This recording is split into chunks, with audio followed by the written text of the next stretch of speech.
Madame, Monsieur, bonsoir. Bienvenue dans ce journal. Voici ce qui domine l'actualité. Elle a formé plus de 5500 enfants de troupes. L'EMPT célèbre 80 ans d'engagement et d'excellence au service des nations africaines. L'école a signé un protocole de jumelage avec le lycée militaire d'Autun en France. Le président de la République, Alassane Ouattara, était l'invité d'honneur de cette cérémonie tenue aujourd'hui. Environ 2000 chefs de canton et de villages du Grand Centre et de différentes régions de la Côte d'Ivoire se sont retrouvés à Bouaké. Ils ont répondu à l'appel d'une délégation du RHDP conduite par le ministre Kobena Kwasi Adjoumani. Ils ont tous parlé de la nécessité de promouvoir la paix et le développement du pays. Déjà qualifiés pour la CAN 2019, les éléphants terminent la dernière journée avec une belle victoire. Ils ont battu les Amavubi d'Ouranda 3-0. Le match disputé cet après-midi au stade Félix Houphouët-Boigny d'Abidjan. L'EMPT, l'école militaire préparatoire technique de Bingerville, a célébré son 80e anniversaire. Un événement célébré aujourd'hui dans l'enceinte de l'établissement. Le chef suprême des armées, le président de la République, Alassane Ouattara, était l'invité d'honneur de cette cérémonie. Viviane Aïmé.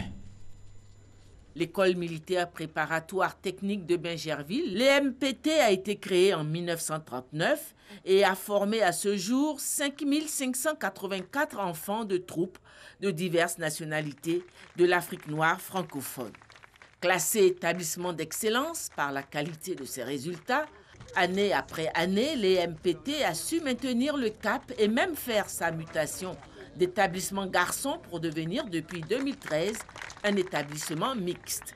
C'est donc animé d'une légitime fierté que le chef suprême des armées de Côte d'Ivoire, le président de la République, Alassane Ouattara, est venu apporter par sa présence une onction particulière à ce 80e anniversaire célébré dans les murs de l'école militaire préparatoire technique de Bingerville. L'événement rassemblait, outre les élèves et les enseignants, plusieurs invités de marque, dont l'ambassadeur de France, Gilles Huberson, lui-même ancien enfant de troupe du lycée militaire d'Autun en France. Une délégation de cette école militaire française. Également des délégations des différentes écoles militaires de l'Afrique francophone. Un défilé des enfants de troupe de ces différentes écoles est venu illustrer la bonne coopération entre ces écoles militaires. Coopération qui a été aussi matérialisée par la signature d'un accord de jumelage entre le lycée militaire d'Autun en France et l'école militaire préparatoire technique de Bingerville. Une collaboration appréciée à sa juste valeur par le nouveau directeur de l'EMPT, le lieutenant-colonel Dano Josué, qui a souhaité une amélioration des conditions de formation au sein de l'école militaire.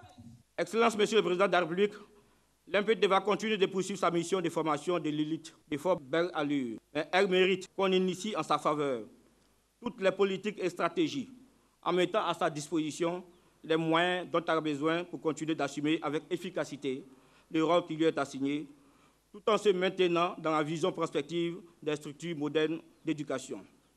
L'ambassadeur de France a annoncé 2 dons de son pays à l'EMPT. J'ai le plaisir de vous annoncer un don de matériel technique de laboratoire pour un montant de 2,5 millions de francs CFA qui permettra de rééquiper les salles de travaux pratiques de physique-chimie, dont une génératrice très basse fréquence. Et l'accord de la ministre des Armées françaises pour, à ma demande, attribuer exceptionnellement une place en classe de seconde au lycée militaire d'Autun à la rentrée de septembre 2019 au profit d'un ou d'une élève de l'école militaire préparatoire technique de Bingerville. La France financera bien évidemment l'intégralité de sa scolarité à Autun, 3 années consécutives, donc pour les classes de seconde, première et terminale. L'EMPT ne restera pas à la traîne des actions du gouvernement, a rassuré le ministre d'État, ministre de la Défense, Ahmed Bakayoko, qui a présenté le chantier entrepris par le président de la République, Alassane Ouattara, pour donner de la dignité à l'armée ivoirienne. Excellence le président de la République, je voudrais, au nom des forces armées de Côte d'Ivoire, vous rendre un vibrant hommage et vous exprimer notre profonde gratitude pour votre engagement permanent dans l'édification d'une armée républicaine au service du développement de la Côte d'Ivoire. Aujourd'hui, Il n'existe aucune caserne où ne se déroulent des travaux de réhabilitation et d'amélioration des conditions de vie et de travail de nos soldats. Monsieur le Président, les militaires m'ont dit de vous dire leur engagement à être à vos côtés, vous leur chef. L'armée sera un point fort de consolidation de la paix et de la stabilité en Côte d'Ivoire. La cérémonie s'est poursuivie par la visite des stands d'exposition d'articles militaires, suivie de la visite de l'exposition photo. Le président de la République a découvert avec plaisir les visages sur photo de nombreux gamins, alors enfants de troupe, devenus aujourd'hui ses proches collaborateurs. Ce qui illustre bien que l'EMPT est une école de formation des élites ivoiriennes et africaines. On parle à présent de coopération. Sa Majesté Letsi III, roi du Lesotho, est en visite en Côte d'Ivoire. Il est arrivé cet après-midi accueilli par le vice-président de la République, Daniel Kablan-Duncan. Sa Majesté Letsi III est à Abidjan pour prendre part au lancement du premier centre d'excellence régional de lutte contre la faim et la malnutrition. Une cérémonie qui se tient ce lundi 25 mars. Ce centre est le premier que le Programme alimentaire mondial installe en Afrique. Journée de mobilisation du RHDP ce samedi à Bouaké. Environ 2000 chefs de canton et de villages du Grand Centre et de différentes régions de la Côte d'Ivoire se sont retrouvés. Ces têtes couronnées ont échangé avec une délégation du RHDP conduite par le ministre Kobena Kwasi Adjoumani et plusieurs cadres. Il s'agissait de parler de paix et de développement. Mamadou Kwasi. Environ 1 millier de chefs coutumiers du Grand Centre ont fait le déplacement de Bouaké. Avec eux, plus de 900 autres chefs traditionnels des autres régions de la Côte d'Ivoire, notamment le Sud Komoué, le Gontougo, le Poro et l'Indéné Guablé. Une mobilisation en réponse à l'appel du ministre Kobena Kwasi Adjoumani, porte-parole principal du RHDP, pour parler de paix et de cohésion. Nana Ngoron Kofi II, représentant la reine du peuple baoulé, a saisi l'occasion pour faire un témoignage avant d'inviter l'ensemble des chefs traditionnels au renforcement de la cohésion sociale. C'est moi, votre petite modeste personne, qui a demandé au président Bédier et au président Raïssa, son Excellence Alassane Ouattara, d'aller sur la tombe du président Oufoué. Et quand ils sont sortis de là, et c'est là le mot d'ordre est parti pour que tout le peuple s'allie pour élire le président Alassane Ouattara. Et c'est ce qui a été fait à Yamoussoukro. Nous, quand un chef crache, le chef ne peut plus la paix. Outre les chefs traditionnels et les cadres de la région du Béké, la rencontre de Bouaké a mobilisé les autres couches sociales, dont des militants du PDC-RDA, venus exprimer leur adhésion au RHDP. Le ministre Amadou Koné, leader du RHDP dans le Béké, et Adama Bictogo, invité spécial de la rencontre, ont exhorté la population à accompagner les actions de paix, de développement et de réconciliation menées par le président de la République, Alassane Ouattara. Si parmi vos deux enfants, celui qui dit « maintenant la case en l'état, il ne faut pas la détruire », et celui qui dit « maintenant la case, mais mettons le nom de notre papa sur la case », pour que les générations à venir se souviennent que c'est papa qui a fait cette case. Où est le problème? Il faut aller rassurer donc, le président de la République. Il faut aller rassurer l'ensemble des responsables du RHDP pour dire qu'ici à Bouaké, grâce à nos chefs, grâce à nos aînés, grâce au conseil de la reine, que notre région est déterminé à aller vers le rassemblement de tous les enfants de Côte d'Ivoire. Le ministre Kobena Kwasi Adjoumani, porte-parole principal du RHDP, a invité les chefs traditionnels à traduire cette mobilisation en actes pour le renforcement de l'unité nationale. Tout ceci pour aboutir à une nation prospère et apaisée. Le président Alassane Ouattara est au travail. Il œuvre chaque jour à la consolidation de l'héritage que nous a laissé le président Houphouët-Boigny. Avant de nous quitter, le président Houphouët-Boigny nous avait dit qu'il confierait le pays non pas à un homme, mais à une équipe. Oui, distingués chefs traditionnels, nous n'avons pas d'autre choix que de nous mettre ensemble. Nous n'avons pas d'autre choix que de nous entendre. Entre frères, il peut arriver qu'il y ait des incompréhensions, des divergences de vues sur une question. Mais est-ce que cela est une raison suffisante pour rejeter son frère ou lui tourner le dos, voire même le renier? Après Divo et Bondoukou, Bouaké aura relevé le défi de la mobilisation autour des idéaux du RHDP. Prochaine étape, les villages et hameaux pour l'implantation véritable du RHDP. Restons à Bouaké cette fois avec Léon Brou. Il nous parle de l'installation du coordonnateur du mouvement sur les traces d'Oufoué-Boigny. Louis Abonois a été installé en marge de la rencontre du RHDP avec les chefs traditionnels. Louis Abonois dans le double siège de vice-président chargé du grand centre et de coordonnateur du mouvement sur les traces d'Oufoué-Boigny pour la région de Béké.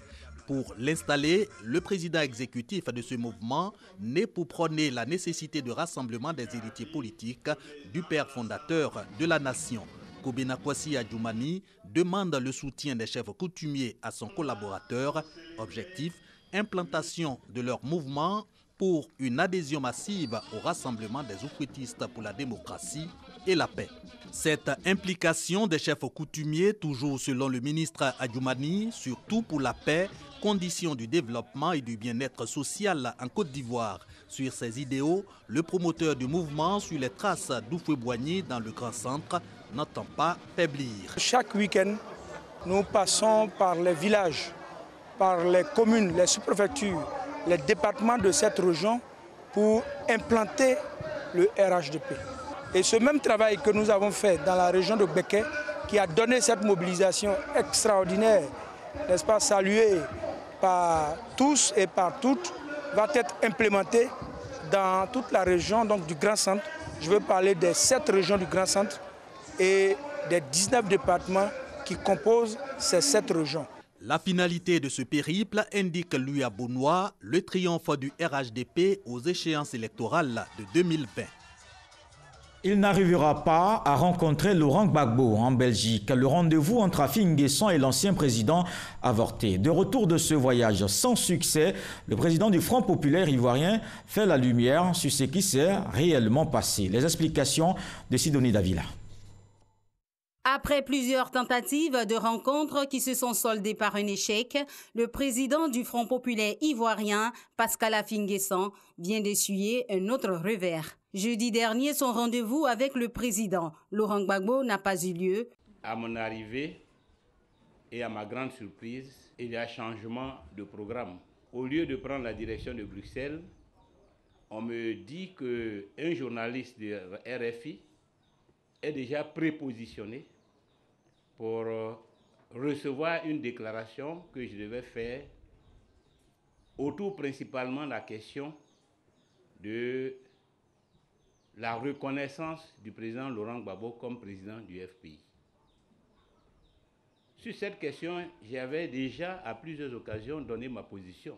Ni aujourd'hui, ni demain, je ne pourrais faire une telle reconnaissance.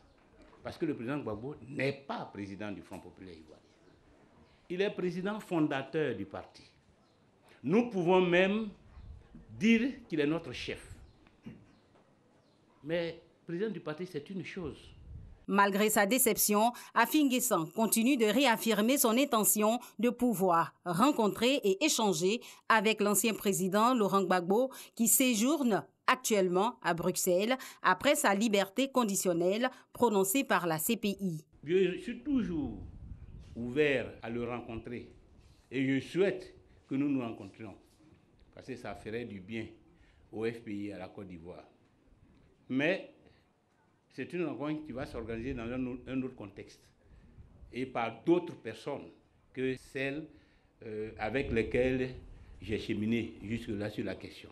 Si cette rencontre devait avoir lieu entre le président Laurent Gbagbo et le président du parti Afi N'Guessan, l'unification du Front populaire ivoirien, qui est une préoccupation pour les militants, sera au cœur de leurs échanges. Le maire de la commune du Plateau a installé aujourd'hui. Les conseillers municipaux ont désigné Ewo Jacques.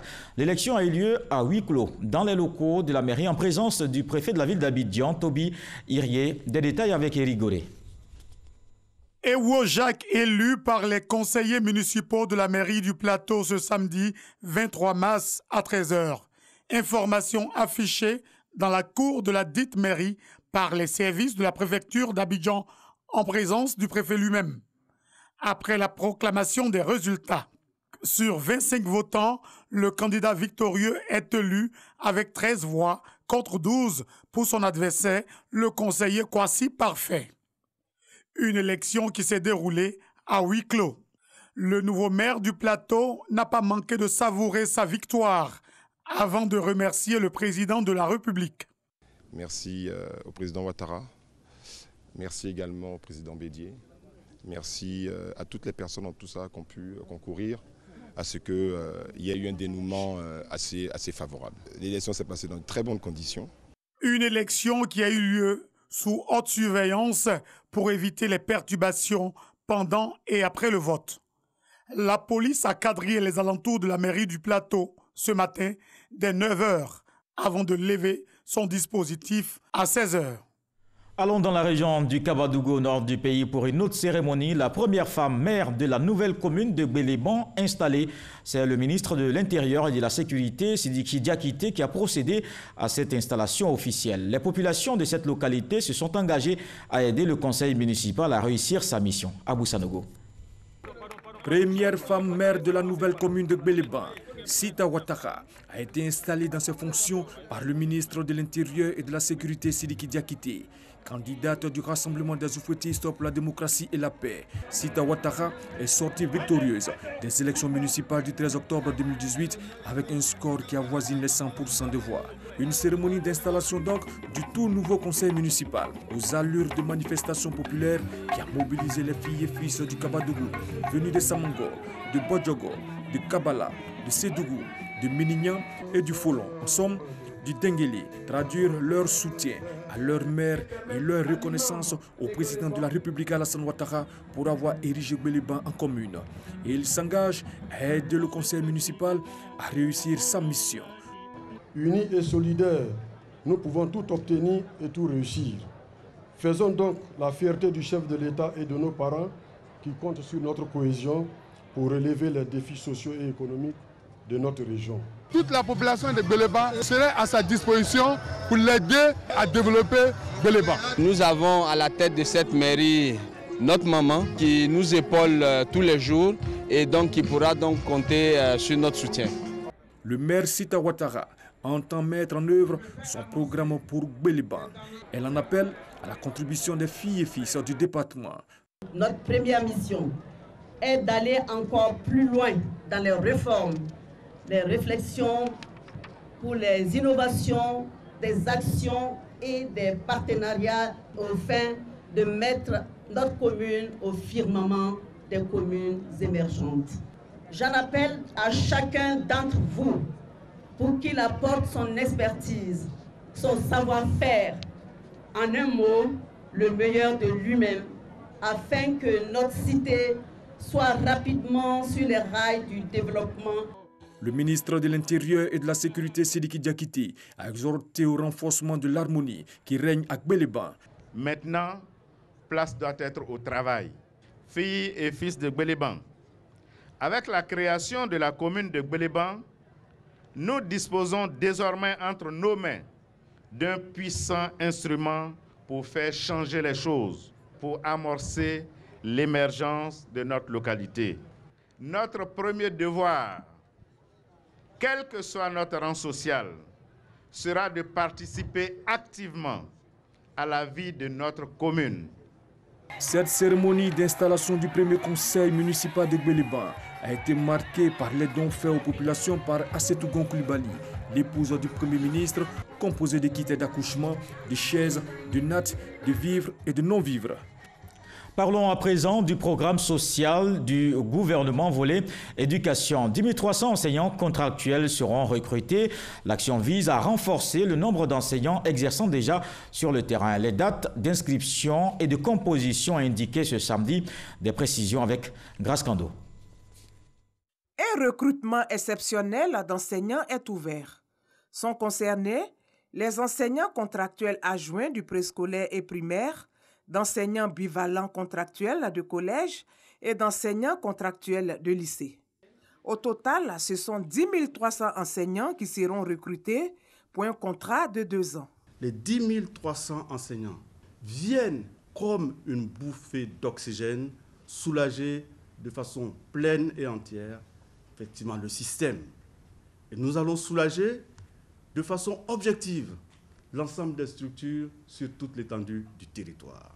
Il reste entendu que tous ceux qui seront recrutés devront aller là où il y a un besoin en la matière. Cette rigueur-là, nous l'afficherons pour que, effectivement, le recrutement exceptionnel de 10 300 enseignants ait un impact réel sur le fonctionnement du système. Les inscriptions ont débuté le 18 mars dernier.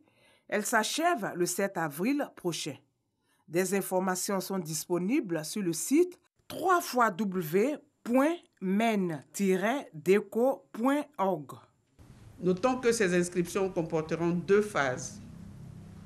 L'une numérique sur le site de la DECO et l'autre physique qui conduira les candidats d'une part vers un bureau de la Poste Côte d'Ivoire où ils devront déposer la demande d'authentification de leur diplôme du secondaire, BPC ou baccalauréat, et d'autre part vers la direction régionale ou départementale de leur choix pour le dépôt de leur dossier complet de candidature.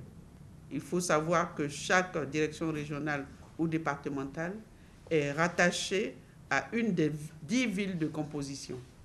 Les épreuves écrites se dérouleront le 28 avril pour les enseignants contractuels du primaire, le 4 mai pour les enseignants contractuels de collège et le 5 mai pour les enseignants contractuels de lycée. Les résultats définitifs seront publiés le samedi 29 juin prochain. Les candidats admis, en plus du renforcement académique, seront formés dans plusieurs domaines. La déontologie, la pédagogie et la gestion de la classe, le cas de l'évaluation, le développement personnel et professionnel, on peut voir s'engager dans une démarche individuelle et collective de développement professionnel. Le recrutement exceptionnel de ces 10 300 enseignants contractuels s'inscrit dans le cadre du programme social du gouvernement ivoirien. En culture, l'équipe de production de Bonjour était à Korogo. Les élus, cadres et populations de la région du Poro étaient présents à cette émission humoristique de la RTI. Ils se disent heureux et fiers d'avoir communié avec leurs humoristes préférés. Les temps forts dans ce reportage de Koné Pargasoro. À l'entrée du stade, les spectateurs dans la file d'attente sont contrôlés par les forces de défense et de sécurité. À l'intérieur, c'est une population de la capitale du Poro, sortie nombreuse, qui suit avec beaucoup d'intérêt les nouveaux talents. Je vais donner des conseils aux femmes, les femmes de Korogo. Méfiez-vous des garçons qui portent veste. Ouais. Parce que ce n'est pas tous ceux qui portent veste qui sont des boss. Souvent, il y a témoins de Jéhovah dedans. Représentants du parrain, autorité administrative, élus et cadres de la région, une fois installés, le spectacle peut alors commencer. Toi, tu es quelle ethnie? Toi, tu es quelle ethnie? Waouh. Waouh. Waouh. Grossesse? Un bébé? 2 bébés? 3 bébés? 4 bébés? Ah, c'est Dieu là, je connais. La qualité des prestations appréciées par les populations, les élus, les cadres et par le ministre Albert Mabritois-Keus, représentant le parrain, le Premier ministre Amadou Gon Coulibaly, fils de la région. C'est important dans la vie des villes, de nos communes, que des événements pareils se produisent. C'est pour cela que je me sens très honoré de représenter le Premier ministre. Bonjour 2019 à Korogo, c'est une manière d'occuper certainement la jeunesse. C'était la première fois qu'on ajoute 2 artistes, Anna Chené et puis DJ Léo. Vraiment, c'était beau. Si Dieu nous donne longue vie, on aura toujours bonjour de mes voeux. Félicitations à la RTI. Bonjour à Korogo terminé. Rendez-vous est pris l'année prochaine pour plus d'humour et de rire. Un vernissage pour magnifier la femme noire. L'événement est baptisé Essentiel. Il s'est tenu récemment à Abidjan. L'artiste peintre Péa Soro a transporté le public dans un univers consacré à la femme à travers ses toiles. Il montre la femme sous plusieurs facettes. Le récit de Franck Wadio. Femme à la fois sensuelle, battante, maîtresse de famille, moderne, épanouie, maternelle, traditionnelle et engagée. Différents tableaux, la femme a magnifié dans toute sa diversité. L'artiste peintre Péa Soro, à travers ses couleurs, met la femme au centre du monde. Je voulais que ma première exposition parle de la femme parce que nous avons tous fait nos premiers pas d'homme auprès d'une femme. Nous naissons dans les bras d'une femme, souvent même grâce aux pleurs, aux souffrances, aux douleurs qu'une femme ressent pour nous donner la vie. À chaque fois qu'une femme donne la vie, elle risque sa vie. Donc pour moi, je voulais rendre d'abord hommage à ma mère, à travers ma mère, à toutes ces femmes-là. Sur la toile, le style est acrylique, mais aussi il est transcrit sur support numérique HD. Avec ce style, acrylique associé au HD, l'artiste brise ainsi les barrières de la simple image et donne vie à ces tableaux. L'idée est d'en mettre plein la vue aux visiteurs. Je me permets de dire que c'est toujours un plaisir de me délecter des toiles qui parlent de la femme, qui parlent de l'amour. Parce que parler de la femme, c'est parler d'amour, c'est parler du monde. Donc tant qu'on parlera d'amour, moi je me prête à ce jeu-là, d'observation, de délectation. J'ai aussi été touchée particulièrement par un autre tableau qui représente une petite domestique.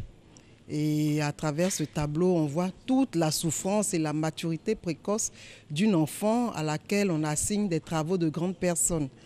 Le natif de la capitale du Poro a présenté 27 toiles aux professionnels et amateurs d'art. En parallèle, 9 pots pour symboliser aussi la fragilité de la femme, organisé à l'occasion de la Journée internationale de la femme. Ce vernissage baptisé Essentiel invite les peuples à mettre en avant les droits des femmes responsables de l'équilibre familial. La toile phare de l'exposition, dénommée Servitude, a été vendue aux enchères.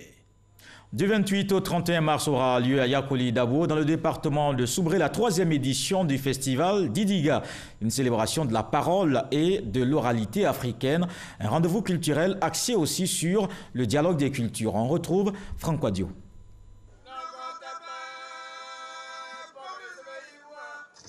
Le Tourou, le Lobutuli, la gastronomie, la musique, le festival Didiga à Yakoli Dabo, sud-ouest ivoirien dans la région de la Nawa, la 3e édition de ce festival bâti autour du concept de l'oralité, l'oratoire traditionnel, ce dialogue, discours de l'absurde cher à feu Bernard Boteza Dizaourou.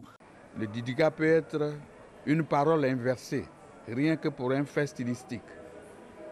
Il s'agit à celui qui l'écoute de trouver toute la symbolique dont est chargée cette parole. Un art oratoire qui s'appuie sur des paroles fortes, des paraboles, pour guider et aiguiser la réflexion. L'édition 2019 ne déroge pas à la règle.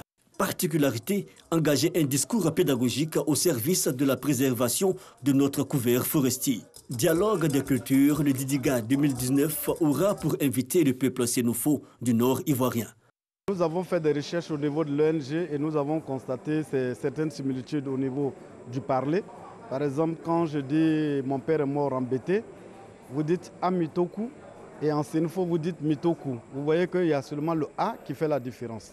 Donc vous voyez que là, deux peuples carrément opposés, l'un à l'ouest, l'autre à l'extrême nord, et nous avons ces similitudes. Il y en a beaucoup. Paco Seri, le célèbre batteur, Yabongo Lova, Magic Diesel, artistes, chanteurs zouglou animeront le volet musical. Une transition, modernité et tradition, l'un des objectifs d'ailleurs du Didiga Festival de Yakoli Dabo. Dans le reste de l'actualité au Mali, c'est un véritable massacre qui s'est déroulé dans la zone de Bankas, près de la frontière avec le Burkina Faso. Plus d'une centaine d'habitants d'un village Peul tués aujourd'hui. Des hommes armés habillés en chasseurs traditionnels ont fait éruption dans le village. Des cases ont été incendiées. Une mission composée d'un détachement de l'armée et des autorités locales est arrivée sur place dans l'après-midi. Sport football pour terminer. Déjà qualifié, la Côte d'Ivoire termine la dernière journée des qualifications à la CAN en beauté. Les éléphants se sont imposés 3-0 face aux Amavubi du Rwanda. Un match disputé ici au stade Félix Houphouët-Boigny d'Abidjan. Arsène Kouassi, Samuel Metch. Après avoir validé leur ticket pour la CAN 2019 lors de la journée précédente, les éléphants de Côte d'Ivoire ont parachevé le travail face à une modeste équipe du Rwanda. Galvanisés par le public du stade Félix Houphouët-Boigny, les éléphants prennent rapidement la pleine mesure de l'adversaire et ouvrent rapidement le score par Nicolas Pépé. Un but après lequel les éléphants n'arrivent pas vraiment à faire le break. Mas Gradel ne trouve pas le cadre, puis Kodja voit sa frappe ricocher le montant. Un manque de réussite rapidement corrigé par les poulains d'Ibrahim Kamara, retour des vestiaires. Sur un corner bien exécuté par Max Gradel, Eric Bailly double la mise juste après l'heure de jeu. Dans la dynamique, il est imité 6 minutes plus tard par Maxwell Cornet, qui exploite parfaitement une offrande de Jean-Michel Seri. Score final 3-0. Les éléphants terminent en beauté les éliminatoires CAN 2019 avant de retrouver l'équipe du Libéria en amical le mardi 26 mars 2019.